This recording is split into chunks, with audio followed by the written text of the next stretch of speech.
Hi అండి. అందరికీ నమస్తే. ఇప్పుడు మనం మాఘ పురాణాల కథల గురించైతే తెలుసుకుంటున్నాం కదండీ. గత 3 రోజులుగా 3 అధ్యాయాల కథలైతే తెలుసుకున్నాం కదా! ఈరోజు మనం 4వ అధ్యాయం గురించి తెలుసుకుందాం. 4వ అధ్యాయంలో సుమిత్రిని కథ. ఒక రాజు అతని భార్య సుమిత్ర వారి పిల్లల గురించి చెబుతుంది.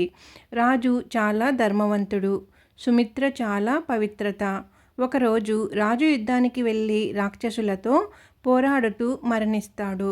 రాణి సుమిత్ర తన పిల్లలతో కలిసి రాజ్యాన్ని పాలిస్తుంది. రాక్షసులు రాజ్యాన్ని ఆక్రమించుకోవడానికి ప్రయత్నించినప్పుడు రాణి సుమిత్ర తన పిల్లలతో పాటు అడవికి పారిపోతుంది. అడవిలో వారు ఒక ముని ఆశ్రమాన్ని కనుగొని అక్కడ ఆశ్రయం పొందుతారు. మునివారికి సహాయం చేసి రాక్షసుల నుండి రాజ్యాన్ని తిరిగి పొందటానికి వారికి శిక్షణ ఇస్తాడు. చివరికి రాణి సుమిత్ర పిల్లల రాక్షసులను ఓడించి రాజ్యాన్ని తిరిగి పొందుతారు. ఈ కథ ధర్మం ఎల్లప్పుడూ అధర్మంపై గెలుస్తుందని, ధైర్యం, పట్టుదలతో ఎలాంటి కష్టాలనైనా అధిగమించవచ్చని నేర్పుతుంది. పార్వతీదేవి శివుని మాటలను విని స్వామి మరి గురుకన్యా సంగమును చేసిన ఆ సుమిత్రుడు సుదేవుని శిష్యుడు. అతడేమయ్యాడు, వాని వృత్తాంతం ఏమి అని దయించి దానిని వివరించుమని కోరెను. అప్పుడు శివుడు ఇట్ల పలికెను. పార్వతి, సరి అయిన ప్రశ్న అడిగితివి, వినుము. సుదేవుడు శిష్యుడును తాను చేసిన గురుపుత్రిక సంగమమును పశ్చాత్తాపపడెను.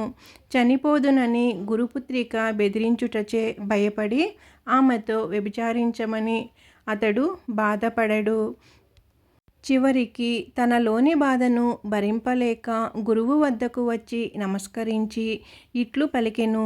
గురువర్య, పూర్వము నేను మీ వద్ద చదువుచున్నప్పుడు ఒకనాడు సమిధలు మున్నగు వాటికై అడవికి మీ ఆజ్ఞనచే పోతిని. మీ కుమార్తెయు బంతితో నాడు ఆడుకొనుచు నాతో మీరు చూచుచుండగానే అడవికి వచ్చినది. అచట నిర్జనమైన ఏకాంత మనోహర ప్రదేశమును నన్ను తన కోరిక తీర్చవలసినదిగా బలవంతం పెట్టింది. నేనందుకు అంగీకరింపలేదు. అప్పుడామె, ఓయి, నీవు నా మాట విని నన్ను కూడనిచో నేనిచట నా ప్రాణములను విడిచెదను అనగా బలవంతమున ఆత్మహత్య చేసుకుందెను అని, నేను లేకుండా నీవింటికి పోలేవు అని, నా తండ్రి నా కుమార్తె ఎక్కడా అని అడిగినా నీవేమని చెప్పగలవు అని నీ గురువైన నా తండ్రి నా యందలి ప్రేమచే నిన్ను తప్పక శపించును. మూర్ఖుడా, ఇప్పటికైనను నన్ను పొంది సుఖించుము. నన్ను వేగముగా కౌగిలించుకొని రమ్ము, నా కోరికను తీర్చు. అనేక విధములుగా నిర్బంధించింది. నేను మీ శాపమునకు భయపడి ఆ అరణ్యమున నీ పుత్రికతో రమించి ఆమె కోరికను తీర్చితిని. తరువాత నీ విషయమును మీకు చెప్పుటకు భయపడితిని.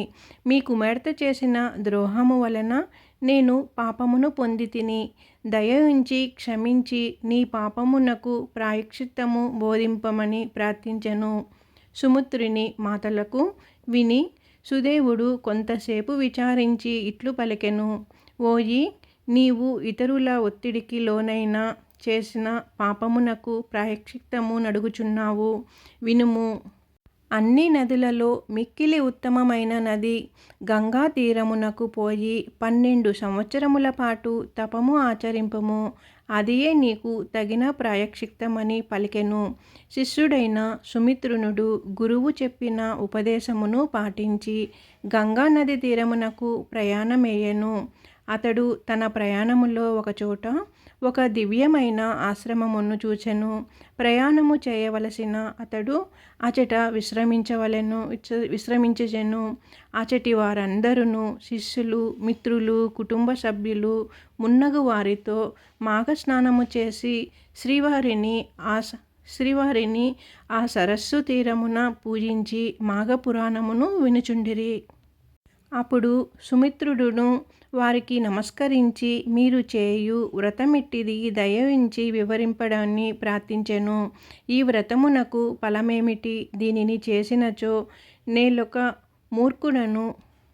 మీరు పూజించినది ఏ దైవమును దయయుంచి చెప్పడని అడిగెను.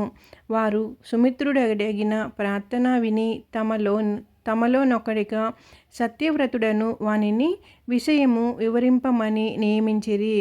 సత్యవ్రతుడు సుమిత్రునితో ఇట్లు పలికెను. ఓయి శ్రద్ధగా వినుము. సూర్యుడు మకర రాశిలో నుండగా మాఘమాసమున ప్రాతకాలమున నది సరస్సు మున్నగువాని యందు స్నానము చేసినవాడు శ్రీహరికి ఇష్టుడగుతాడు. ఇట్లు మాఘమాసన ప్రాతకాలం స్నానమాచరించి చేసి తీరమున శ్రీహరిని అర్చించి శ్రీహరి మహిమను వివరింపుచు పురాణాలను వినుచు మాఘమాస అంతటా గడుపుట పుణ్యప్రదమై వ్రతము. మాఘస్నానము మానినవాడు సత్య శౌచములను విడిచినవాడు పరులను నిందించువాడు బ్రహ్మహత్య చేసిన వానితో సమానములు. అబద్ధపు సాక్ష్యములను చెప్పినవాడు దురాచారుడు. స్త్రీ సాంగత్యలోనుడు మాఘమాస స్నానము మానినవాడు బ్రహ్మహత్య చేసిన వారితో సమానమగురు.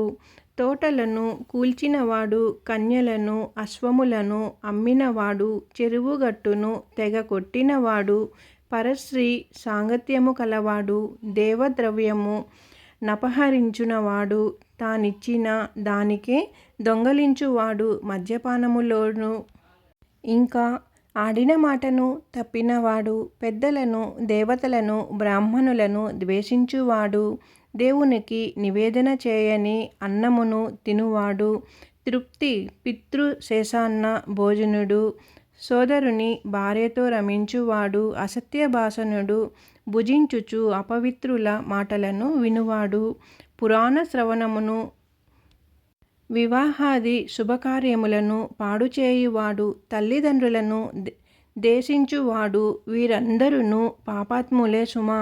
మేము చేయుచున్న ఈ మాఘమాస వ్రతమును పాటించినచో ఈ పాపముల బుద్ధులు మారి పరిశుద్ధులై పుణ్యములందు ఉండుదు.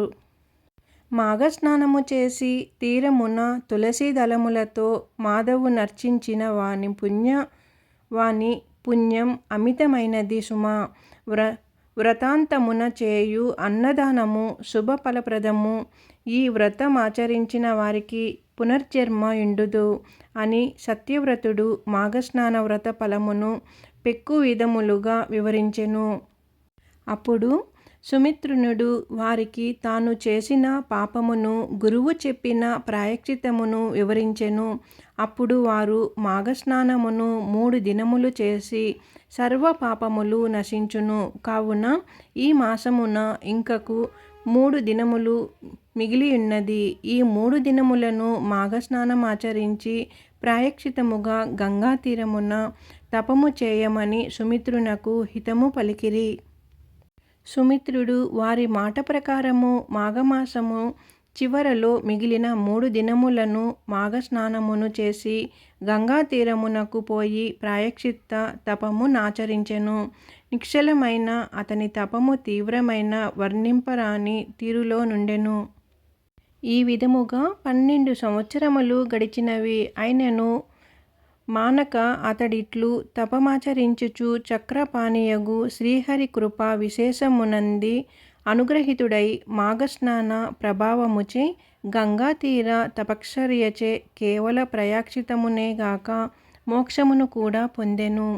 పార్వతి నీవడిగిన సుదేవ శిష్యుడగు సుమిత్రుని వృత్తాంతమును పూర్తిగా చెప్పితిని.